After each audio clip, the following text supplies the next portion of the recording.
hands. The photograph sits in a climate-controlled drawer at the Smithsonian National Museum of African American History and Culture, cataloged but largely forgotten.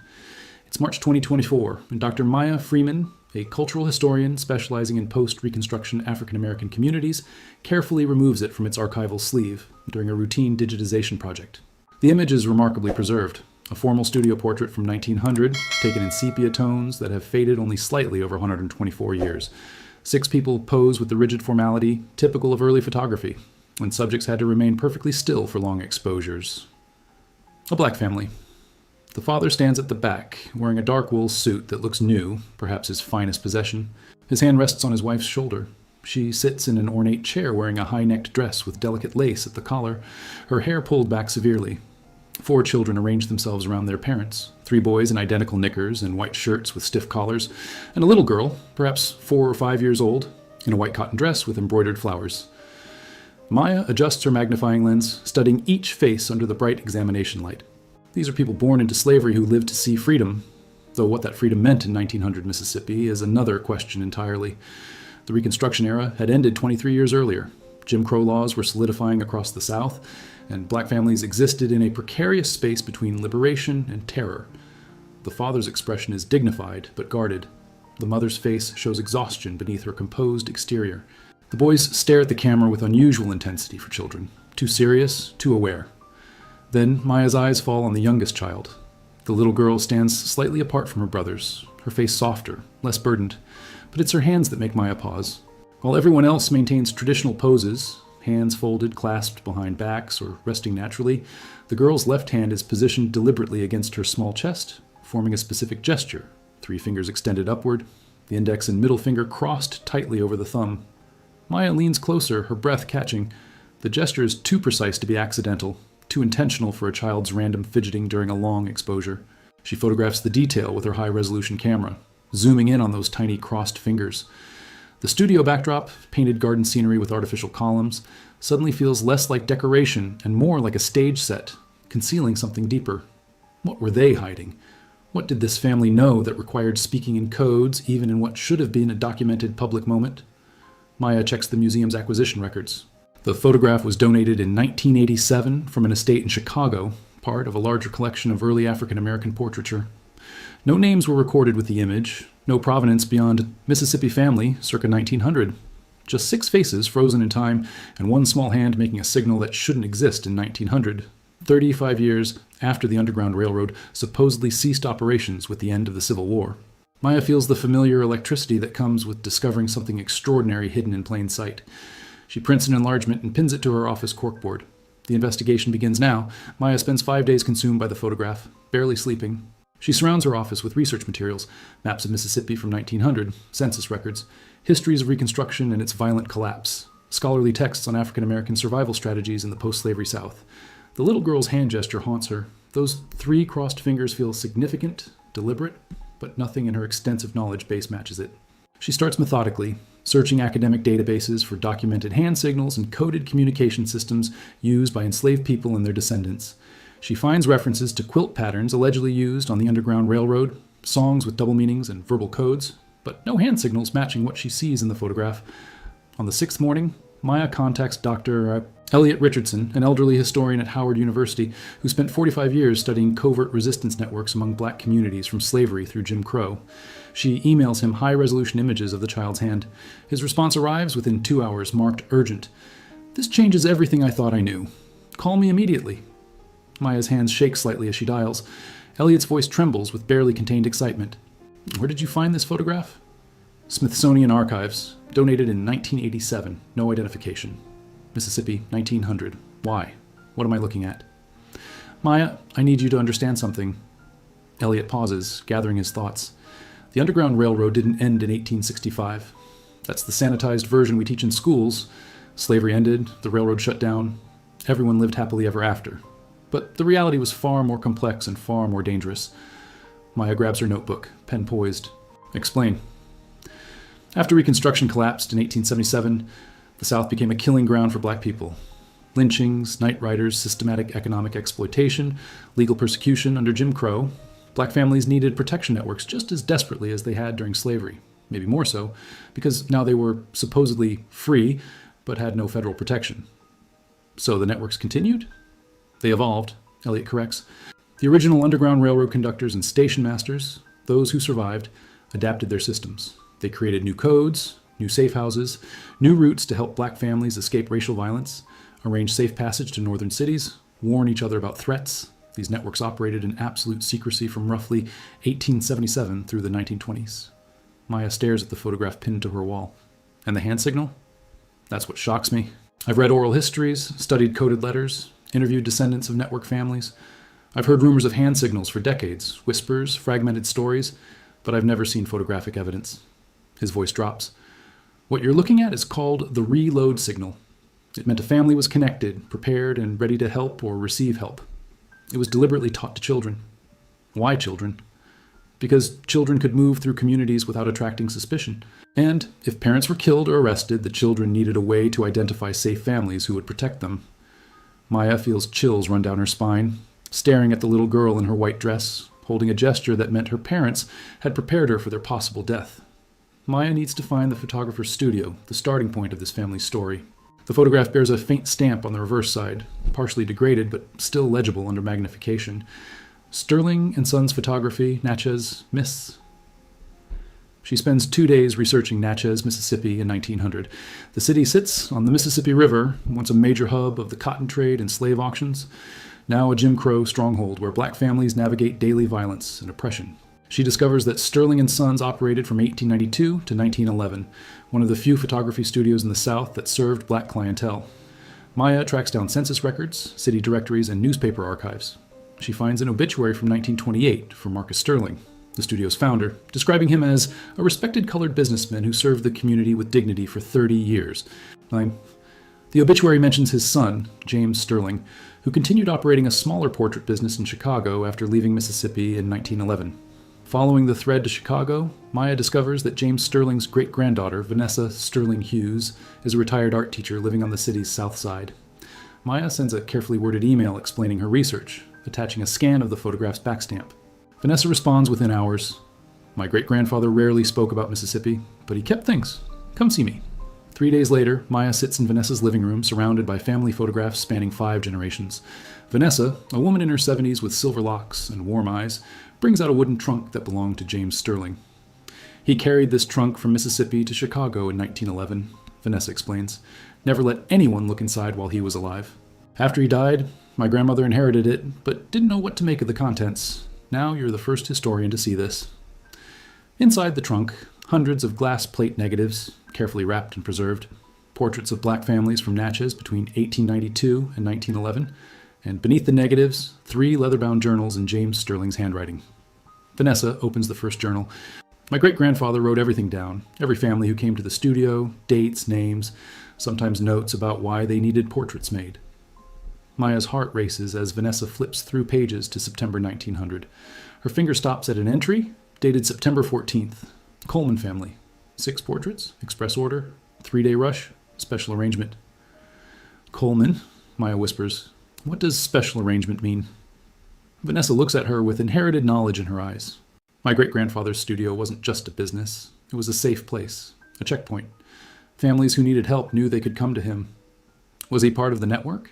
He never called it by name, not even in his journals. But yes, he documented people who were about to disappear, by choice, to survive. This photograph you found, those people needed evidence they existed before they vanished into a new life somewhere safer. Maya stares at the journal entry. The Coleman family, 6 people. 1 little girl making a signal that would outlive them all. Do you have the glass plate negative for this portrait? Maya asks. Vanessa smiles slightly. I think I can find it. Vanessa carefully lifts a wooden box from the trunk, handling it with reverence. Inside, wrapped in yellowed cloth, are glass plate negatives organized chronologically. She moves through them methodically until she finds September 1900. Here, she says softly, holding up a glass plate to the light. Maya sees the image in negative, dark figures against a light background, but unmistakably the same family. The father's protective stance, the mother's formal posture, the 3 boys, and the little girl with her hand positioned in that deliberate gesture. Can we have this professionally scanned? Maya asks. A high resolution might reveal details the paper print doesn't show. I know someone at the Art Institute who specializes in historic photographic preservation, Vanessa says. Let me make a call. 2 days later, Maya stands in a conservation lab at the Art Institute of Chicago as a specialist named Robert carefully positions the glass plate under a high-resolution scanner designed specifically for historic photographic materials. The resulting digital image is stunningly clear. Every texture of fabric, every strand of hair, every line in the subject's face is rendered in remarkable detail. Robert zooms in on the little girl's hand. "That's definitely intentional," he confirms. "See how her fingers are positioned with tension? She's holding that gesture deliberately, probably for the entire exposure time. That would have been difficult for a child this young. Exposures in 1900 took several seconds of absolute stillness. She was trained," Maya says quietly. Robert points to another detail. "Look at the mother's left hand resting in her lap. See this ring on her middle finger? It has an engraving." Maya leans closer. The ring bears a tiny symbol, 3 interlocking circles forming a triangle. "What does that mean?" Vanessa asks. Maya photographs the detail, her mind racing. "I don't know yet, but it's connected somehow." Back at Vanessa's home, they examine James Sterling's journals more carefully. Maya discovers that certain families have small symbols marked next to their names: stars, circles, triangles. The Coleman family entry has 3 interlocking circles drawn in the margin. He was marking network families, Maya realizes. Different symbols meant different things, maybe levels of involvement or types of assistance needed. Vanessa flips through more pages. "Look at this. August 1900, 1 month before the Colemans. Reverend Patterson visited, discussed arrangements for autumn departures. 12 families confirmed." 12 families preparing to leave Mississippi, Maya says. The Colemans were part of a larger exodus. "But why?" Vanessa asks. "Well, what happened in Natchez in 1900 that made families run?" Maya pulls out her laptop and begins searching historical records. Within minutes, she finds it. Newspaper articles from the Natchez Democrat, August through October 1900. A wave of racial violence following a disputed land claim. 3 black landowners lynched, churches burned, families terrorized. The September 14th portrait of the Coleman family was taken at the height of the violence. "They were documenting themselves before they disappeared," Maya says. "This photograph was evidence of their existence, their dignity, their family, preserved before they had to erase themselves to survive." Vanessa touches the journal gently. "And my great-grandfather helped them do it." Maya immerses herself in Natchez records from late 1900, piecing together a picture of systematic terror. She discovers that the violence wasn't random. It targeted black families who had managed to acquire land, establish businesses, or gain any measure of economic independence in the 35 years since emancipation. The Coleman family, she learns from property records, owned 40 acres of farmland outside Natchez, purchased in 1892. The father, Isaac Coleman, had been born enslaved in 1861, freed as an infant, and somehow managed to save enough money to buy land, an extraordinary achievement that made him a target. She finds Isaac's name in an 1899 agricultural report as one of the few black farmers successfully growing cotton and vegetables for market. Success that would have bred resentment among white landowners accustomed to black subservience and economic dependence. Then, in October 1900, a notice in the Natchez Democrat, "Land auction. Coleman property, 40 acres, forfeited for unpaid taxes." A legal theft disguised as bureaucracy. But by then, the Colemans were gone. Maya contacts Dr. Richardson again, sharing everything she's discovered. He guides her to census records, the paper trail that might track the family's movement.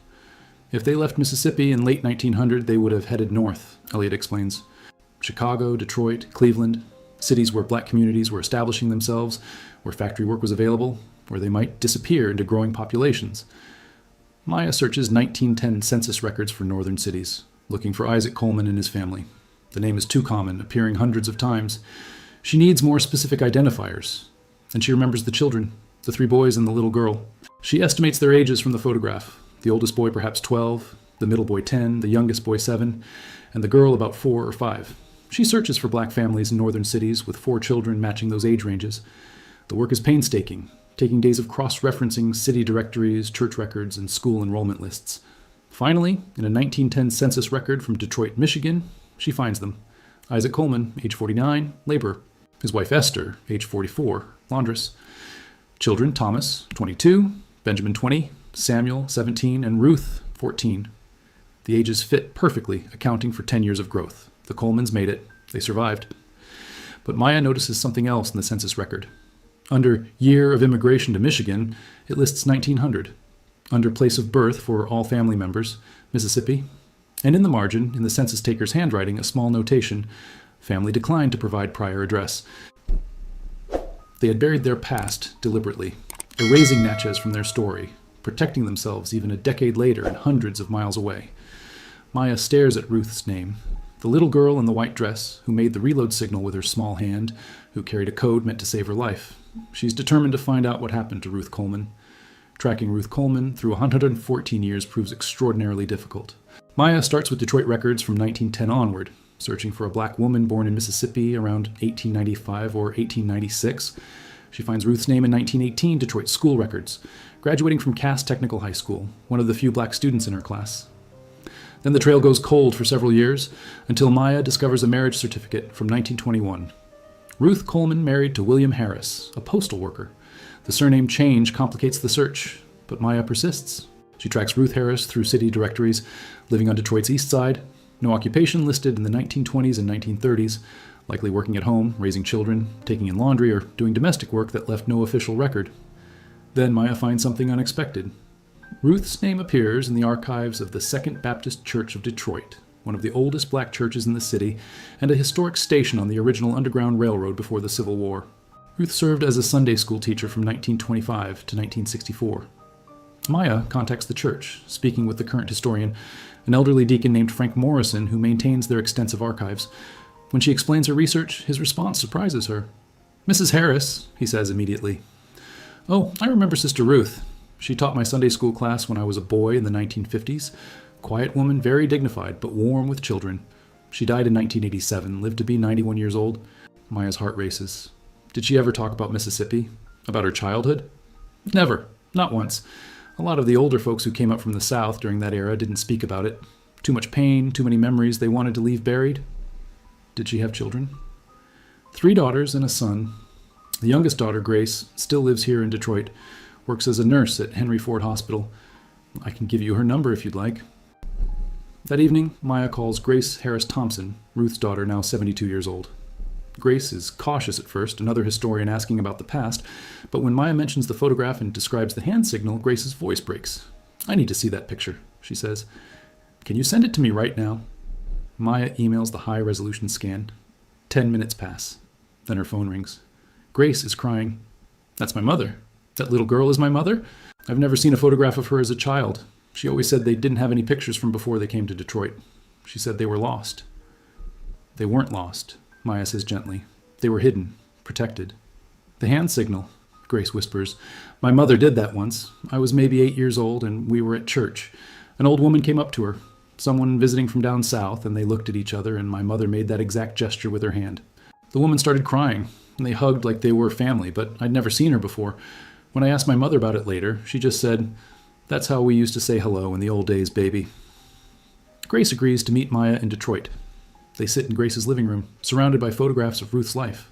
Her wedding picture from 1921, images of her teaching Sunday school, family gatherings from the 1940s through the 1980s, but nothing from before 1910, nothing from Mississippi. "My mother was a woman of silences," Grace explains. "She loved us fiercely, but there were rooms inside her we were never allowed to enter. Whenever we asked about her childhood, she'd say, 'That was another life, baby. This is the life that matters now.'" Grace brings out a wooden box she inherited when Ruth died. "After she passed, I found this hidden in the back of her closet. I never knew what to make of it." Inside the box, a small leather-bound Bible from 1892, the pages worn and annotated in careful handwriting, a cotton handkerchief embroidered with the initials E.C., Esther Coleman, Ruth's mother, 3 buttons that look hand-carved from wood, and a folded piece of paper, yellowed with age. Maya carefully unfolds the paper. It's a hand-drawn map, crude but detailed, showing roads, rivers, and landmarks. Notations in pencil-marked distances. 12 miles to Jackson. Safe house, barn with red door. Avoid main road after dark. "This is an escape route," Maya says, her voice hushed. "This is how your family fled Mississippi." Grace stares at the map, seeing her mother's history made tangible. She carried this her whole life, never showed anyone, never spoke about it, but she kept it. Maya photographs the map, documenting every detail. Then she notices something else in the box, a small piece of folded cloth. When she opens it, she finds a child's white dress, yellowed with time, with embroidered flowers along the hem. Grace's hand trembles as she touches it. The dress from the photograph. "Your mother kept it," Maya says. "She kept the evidence." Over the next hour, Grace shares fragments of stories Ruth told over the years. Never complete narratives, just pieces that Grace is now assembling into a fuller picture. Ruth had 2 older brothers and 1 younger brother. Thomas, the oldest, became a factory foreman in Detroit. Benjamin worked for the railroad. Samuel died young in 1925 from tuberculosis. Ruth's father, Isaac, worked in an automobile factory until his death in 1933. Her mother, Esther, took in laundry and raised her grandchildren, living until 1941. They never went back to Mississippi, Grace says, not once, not even to visit. My grandfather used to say, that ground is soaked with too much blood. I'll never set foot there again. Did your mother ever explain the hand signal? What it meant? Grace thinks carefully. Once, near the end of her life, I asked her directly. She was in her 80s, and I thought maybe she'd finally tell me. She looked at me with these sad, ancient eyes and said, it meant we took care of each other when nobody else would. It meant family wasn't just blood. It was anybody willing to risk everything to keep you alive. With Grace's permission, Maya begins interviewing Ruth's surviving relatives and the descendants of families who knew the Colemans in Detroit. What emerges is a portrait of a vast, invisible network that extended far beyond Mississippi. She speaks with Thomas Coleman's grandson, Marcus, now 75, who shares stories passed down from his grandfather about the journey north in 1900. Grandpa Thomas was 12 years old when they left Natchez, Marcus explains. He said they traveled at night mostly, moving from safe house to safe house. Sometimes they'd stay in a barn, sometimes in the back room of a church, sometimes in the home of a black family they'd never met before. But everyone knew the signals. Everyone knew how to help. The reload signal? That and others. Grandpa said there were different hand signs for different messages. Danger ahead, safe to stay, keep moving, children present. They were taught these signals as young children, practiced them like learning letters and numbers. It was survival education. Maya learns that the network operated with remarkable sophistication. Station masters, families who provided safe houses, were positioned along routes leading north. Messages traveled through coded letters, trusted messengers, and sometimes through songs sung at church gatherings that contained hidden meanings. She discovers that Second Baptist Church in Detroit, where Ruth taught Sunday school for 40 years, was itself a network hub. The church had been a terminal station on the Underground Railroad before the Civil War, and it quietly continued that role after Reconstruction collapsed. Reverend James Carter, the church's current pastor, gives Maya access to historical records usually kept private. Our predecessors understood that the struggle didn't end in 1865, he explains. They maintained safe house networks, employment assistance, legal aid, all underground, all unrecorded, because official channels offered black people no protection. Maya finds coded entries in church ledgers from 1895 to 1920, families joining the congregation from Mississippi, Alabama, Georgia, always in groups, always arriving in autumn or winter when travel was hardest, but also when white authorities paid less attention. Your ancestor Ruth, Reverend Carter says to Grace, was part of something extraordinary. These people built their own nation within a nation, their own system of mutual aid and protection that ran parallel to and hidden from white society. Maya contacts Dr. Richardson again, sharing her discoveries. He connects her with other historians researching similar networks in different regions. Together, they begin mapping an underground infrastructure that spanned the entire South and extended into northern cities, dozens of interconnected communities communicating through codes, protecting each other across state lines. This rewrites our understanding of the post-Reconstruction era, Eliot tells her. We thought black people were simply victims, passively enduring violence. But they were agents of their own survival, building sophisticated resistance networks that operated successfully for decades. Maya organizes a gathering in Detroit for September 2024, bringing together descendants of the Coleman family and other network families who fled Mississippi around 1900. She partners with Second Baptist Church and the Charles H. Wright Museum of African American History to host the event. 43 people come, children, grandchildren, and great-grandchildren of families who survived through coded signals and mutual protection. Many have never met, their families scattered across Michigan, Illinois, Ohio, and Pennsylvania by more than a century of migration and change. Grace stands before the assembled group, now seeing her mother's story as part of something much larger. Marcus is there, representing Thomas Coleman's line. A woman named Patricia represents Benjamin Coleman's descendants. Samuel's early death left no children, but his memory is honored. Maya has prepared a presentation, but as she stands before these families, she realizes the academic research is secondary. The real story lives in the faces surrounding her, people who exist because their great-great-grandparents knew how to read a hand signal in the dark. She projects the photograph large on the screen. Isaac and Esther Coleman, their 3 sons, and little Ruth in her white dress, her hand making the gesture that saved her life. This signal, the reload signal, was a language of survival. Maya explains. Your ancestors created communication systems that kept communities alive when law, government, and society all abandoned them. This wasn't just resistance, this was genius. This was love, made into strategy. An elderly man in the front row raises his hand. His name is James, and his great-grandmother ran a safe house in Alabama. My great-grandmother never told her children about this work. She was terrified, even decades later, that speaking about it would put someone in danger. Why did they stay silent for so long? Grace answers, because trauma doesn't end when the danger ends. Because they wanted us to have lives without fear. Because speaking about survival sometimes means reliving what you survived. She pauses, her voice strengthening. But silence has a cost too. It means the brilliance gets forgotten. The courage gets erased. And the children never understand what it took for them to exist. Marcus adds, we're telling these stories now, while we still can, while people who remember are still alive. The museum curator approaches Maya afterward. We want to create a permanent exhibition, not just about the Underground Railroad before the Civil War, but about these post-Reconstruction networks. We want your research to anchor it. Maya looks at the photograph of Ruth Coleman one more time, 4 years old, wearing her best dress, holding a signal that would echo across 124 years. Yes, she says, it's time these stories were told. The Charles H. Wright Museum of African American History opens its new permanent exhibition in February 2025. Hidden Signals, Networks of Survival After Emancipation. The Coleman family photograph anchors the central gallery. Ruth's hand signal enlarged and explained, no longer a mystery but a testament to collective brilliance and resistance. Maya's research expands beyond Mississippi and Michigan. She identifies similar coded systems in Alabama, Georgia, South Carolina, and Tennessee, entire invisible infrastructures of mutual protection that operated outside historical record.